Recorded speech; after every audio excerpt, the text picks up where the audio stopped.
ప్రియాంక చావు బతుకుల మధ్య కొట్టుమిట్టాడుతున్నప్పటి నుంచి రెండు తెలుగు రాష్ట్రాల్లోని ప్రతి కుటుంబము ప్రతి గడప కూడా తను కోలుకోవాలని కోరుకుంది. తమ ఇంటి బిడ్డ ప్రాణాలతో కొట్టుమిట్టాడుతున్నట్టుగా ఆవేదన అయితే వ్యక్తం చేశారు. మనకే ఇంత బాధ ఉంటే కన్న తండ్రి ఎంత బాధపడ్డారో తన ఆవేదనను ఐన్యూస్ వేదికగా పంచుకున్నారు. ఆయన మాటలను కూడా ఒకసారి వినే ప్రయత్నం చేద్దాం. చంద్రబాబు నాయుడు గారు, మీకు ఆడపిల్లలు లేరా? మీకు కూతురు లేరా? చెల్లెండ్లు అక్కలు మీకు లేరా? మీకు అసలు ఆడపిల్లల ప్రాణము పోతుందంటే ఏం సార్? ఒక్కసారి నా హాస్పిటల్గా మీరు అక్కడే వారం వారం వస్తారుగా హైదరాబాద్కి, ఒక పూట వచ్చి పలకరించలేరా, పరామర్శించలేరా? పవన్ కళ్యాణ్ గారు మీరు ఉప ముఖ్యమంత్రిగా ఉండి మీకు ఎంతో మంచి పేరుంది. ఇలాంటి బాధల్ని వింటే మీరు తట్టుకోలేరు. మీరు కూడా ఒక ఫోన్ లేదు, ఒక విజిట్ లేదు. ఏం సార్ ఇది? మీరు స్పందించాలి కదా సార్. ఇంత న్యూస్ స్టేట్ మొత్తం ఇంత మారు మోగిపోతుంది, ఇంత దారుణం జరిగింది, అమ్మాయిని ఇంత అన్యాయంగా చంపారని చెప్పి విన్న తర్వాత కూడా మీరు ఒక ఫోన్ చేయలేదు. ప్రభుత్వం నుంచి ఏ స్పందన లేదు. ఎడ్యుకేషన్ మినిస్టర్ గారు లోకేష్ గారు, మీరు కూడా ఎన్నో విషయాల్లో మీరు సహాయకంగా ఉంటారు, ప్రజల కష్టాలను అర్థం చేసుకుంటారు. మీరు స్పందించండి సార్, మీరు రాండి సార్, మా బాధను అర్థం చేసుకోండి సార్. ఇలా హిట్ ఇచ్చి చంపేసి తిరిగి వచ్చా సార్ సమాజంలో? బాగుందా సార్? మీకు మీ చట్టాలు కరెక్ట్గా పనిచేస్తున్నాయండి? మహిళా హోమ్ మినిస్టర్ గారు, అమ్మ మీరు కూడా ఆడపిల్లే, మాకు అమ్మ లాంటి వారు, మీకు చెల్లెళ్ళు లేరా, కూతుళ్ళు లేరా? ఆడపిల్లలంటే మీకు దయ లేదా? అమ్మాయి ఏంటి ఒక డాక్టరు, వీళ్ళ పట్లనే ఇంత మీడియా ద్వారా ఇంత న్యూస్ వస్తుంటే కూడా మీరు చూడలేదా? మీ మనసు కదలలేదా? అయితే ఇక్కడ ఆ తండ్రి ఆవేదనను చూసాం. ఆయన ఆవేదనలో ఆక్రందనలో అందరికీ అర్థమవుతున్నది ఒక్కటే, నేను నా కూతుర్ని కోల్పోయాను. ఇప్పటికైనా ప్రభుత్వాలు, ప్రతిపక్షాలు, న్యాయవాదులు అంతా బాసటగా నిలవండి. ఇంకొక కుటుంబం అలా బలి కాకుండా నిర్ణయాలు తీసుకోండి, కఠినమైన చట్టాలను తీసుకురండి. ఈ మత్తోన్మాదుల నుంచి ఆడపిల్లలకు, సమాజానికి రక్షణ కల్పించండి అంటూ ఆ తండ్రి ఆవేదన వ్యక్తం చేశారు. ఇక తన కూతురు తిరిగి రాదని తెలిసిపోయింది, కానీ మిగతా కుటుంబాలు తనలా ఏ కుటుంబము కూడా బాధపడకూడదు, ఏ కుటుంబము కూడా శోకసంద్రంలో మిగిలిపోకూడదు. ఓ నిండు ప్రాణం బలైపోయింది. తన ఆవేదనను తను వెలుబుచ్చారు. రైట్, ఇదే అంశం గురించి మాట్లాడదాం. ఈ అంశంపై మనతో మాట్లాడేందుకు శ్రీనివాస్ గారు, వైసీపీ స్పోక్స్ పర్సన్ మనకు అందుబాటులో ఉన్నారు. అదేవిధంగా సుబ్బారావు గారు, ప్రముఖ అడ్వకేట్ మనతో పాటు జాయిన్ అయ్యారు. సుబ్బారావు గారికి, శ్రీనివాస్ గారికి నమస్కారం సార్. సుబ్బారావు గారు, న్యాయానికి సంబంధించి పెద్ద ఎత్తున ప్రజలు కోరుకుంటున్నారు కాబట్టి ఈ అంశం సంబంధించి మీతోనే మొదలు పెడతాను. మీరే మాట్లాడాల్సి ఉంటుంది. చట్టాలున్నాయి, కానీ ఆ చట్టాలు కొంతమంది చేతిలో కీలుబొమ్మలు అయిపోతున్నాయి, న్యాయం జరగట్లేదు మాకు అంటూ ఈరోజు ప్రజలు గళమెత్తుతున్నారు సార్. ఐన్యూస్ వేదికగా ఐన్యూస్ ఎక్కడ మాట్లాడుతున్నా న్యాయ వ్యవస్థపై మాకు నమ్మకం ఉంది, న్యాయ వ్యవస్థ ఉండటం వల్లే ఈరోజు మేము ప్రాణాలతో తిరుగుతున్నాం, కానీ ఈ చట్టాలు ఇంకా కఠినతరం కావాలంటూ వాళ్ళు కోరుతున్నారు, ప్రజలు కోరుతున్నారు. సో ఎలా చూస్తున్నారు ఈ ఇన్సిడెంట్ మొత్తాన్ని? ఏ విధమైన శిక్షలు పడాలి ఇటువంటి వాళ్లకు? ఇక్కడ ఒకటండి, జరిగిన సంఘటన చాలా దురదృష్టకరమైంది. ఎందుకంటే ఆ సంఘటన చూసిన తర్వాత ఎవరికైనా మనసు చెల్లించక మానదు.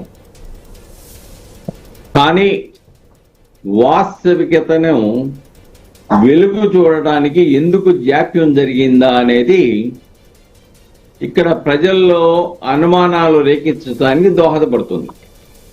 ఎందుకంటే ఏ చిన్న సంఘటన జరిగినా వెంటనే మరుసటి రోజే మీడియాలో ఆ వార్త వస్తుంది. కానీ ఈ సంఘటన 2-3 రోజుల వరకు మీడియాలో రాకుండా ఎందుకు, ఎవరు కప్పిపుచ్చటానికి ప్రయత్నం చేశారు? దీని వెనుక ఉన్నటువంటి అదృశ్య శక్తులు ఎవరు అనే దిశలో కూడా విచారణ జరపాలి.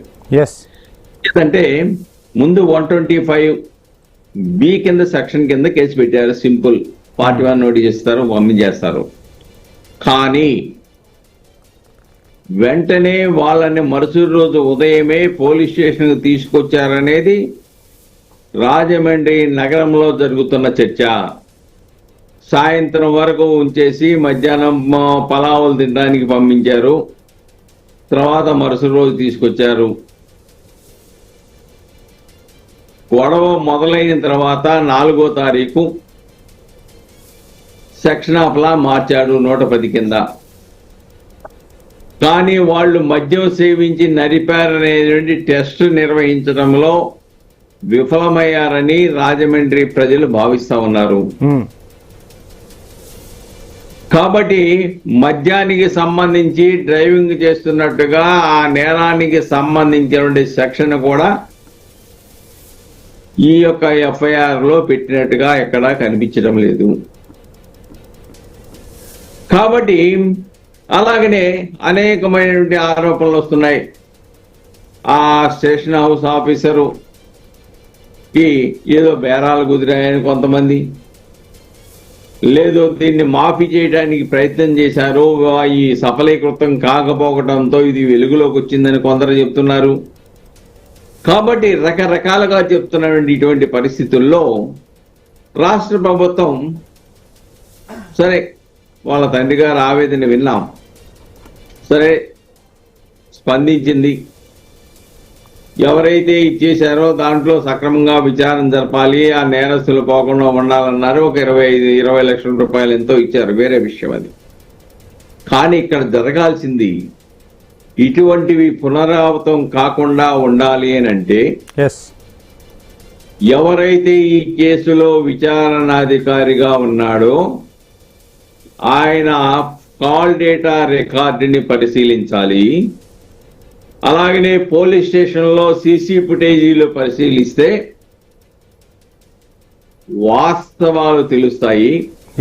ఒకవేళ ప్రజలు భావిస్తున్నట్టుగా విచారణాధికారి లోపం వలన ఈ అభాండం బయటకు వచ్చింది, వాళ్ళు తప్పు చేశారని నిర్ధారణ అయితే వాళ్ళ మీద శాఖాపరమైన చర్యలు తీసుకొని మరొక్కసారి ఇటువంటిది పునరావృతం కాకుండా చూడవలసిన బాధ్యత ప్రభుత్వం మీద ఉంది. ఆ దిశలో కూడా విచారణ జరపాలి. ఏదేమైనప్పుడు కూడా ఇప్పుడు సెక్షన్ ఆఫ్ లా ఆ అమ్మాయి పాపం వాళ్ళ తల్లిదండ్రులని శోక సముద్రంలో ముంచి ఈ లోకాన్ని విడిచి వెళ్ళిపోయింది. కాబట్టి వాళ్ళ తల్లిదండ్రుల యొక్క ఆమెకి సంతాపం తెలియజేస్తూ వాళ్ళ తల్లిదండ్రులకు కూడా సానుభూతిని తెలియజేస్తా ఉన్నాం. ఐన్యూస్ వారు కూడా ఈ రోజున క్యాండితో తమ సంతాపాన్ని తెలియజేసి సానుభూతిని తెలియజేస్తా ఉన్నారు. సుబ్బారావు గారు, ఇక్కడ ఐన్యూస్ ఇంకొక విజ్ఞప్తి కూడా చేస్తుంది. మీరు ప్రముఖ న్యాయవాదిగా ఉన్నారు కాబట్టి మీ ద్వారా ఆ ప్రజల తరపున ప్రజా గొంతుకై ఐన్యూస్ నిలుస్తుంది కాబట్టి మీకు ఒక విజ్ఞప్తి చేస్తుంది. ఇటువంటి కేసుల్లో చాలా సందర్భాల్లో ఎవరు కూడా అంటే ఆ నిందితులు ఎవరైతే ఉన్నారో వారి పట్ల వాదించడానికి కూడా ముందుకు రారు. కానీ సరే, చట్టంలో అవకాశం ఉంటుంది వాళ్ళు కూడా వాదించుకోవటానికి, వాళ్ళ తరపున వాళ్ళ అభిప్రాయాలు వ్యక్తం చేయటానికి.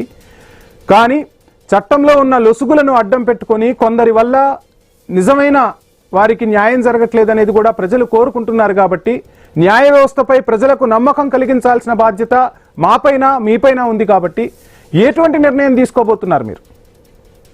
ఇక్కడ ఒకటి, ఈరోజు సెక్షన్ ఆఫ్ లా మారుస్తారు. Culpable homicide amounting to murder అని చెప్తారు. 105 కింద సెక్షన్ కింద చనిపోయిన తర్వాత మారుస్తారు.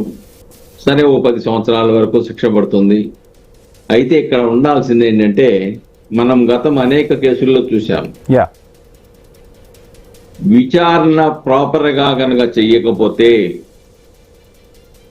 ముద్దాయి తప్పించుకుంటాడు.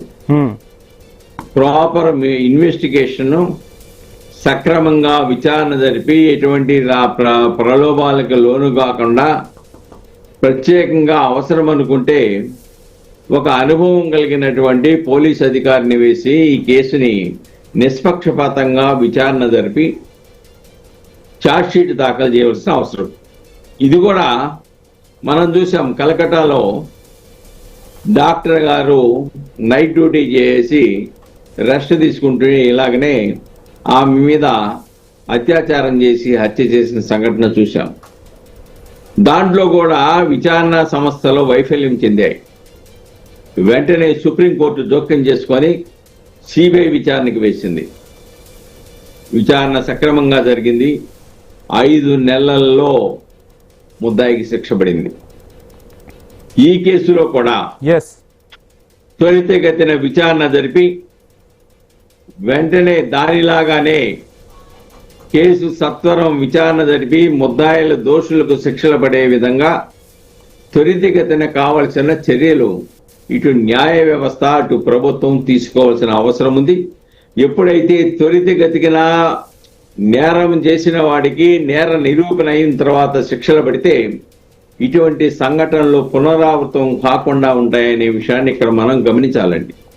రైట్ సార్, మాట్లాడండి. ఏదేమైనా ప్రభుత్వం ఆ దిశలో వెళ్ళాలని ఆకాంక్షిస్తూ ఇటువంటివి పునరావృతం కాకుండా మహిళల యొక్క హక్కులు కానివ్వండి, డాక్టర్ల హక్కులు కానివ్వండి పరిరక్షిస్తూ ఇంకోటి ఏంటంటే తీసుకోవాల్సింది, ఈ మధ్య కాలంలో రాజమండ్రి పరిసర ప్రాంతాలలో, రాజమండ్రి నగరంలో విద్యార్థులు యువకులు ఎక్కువ డ్రగ్స్ కి ఎడిక్ట్ అవుతూ ఉన్నారు.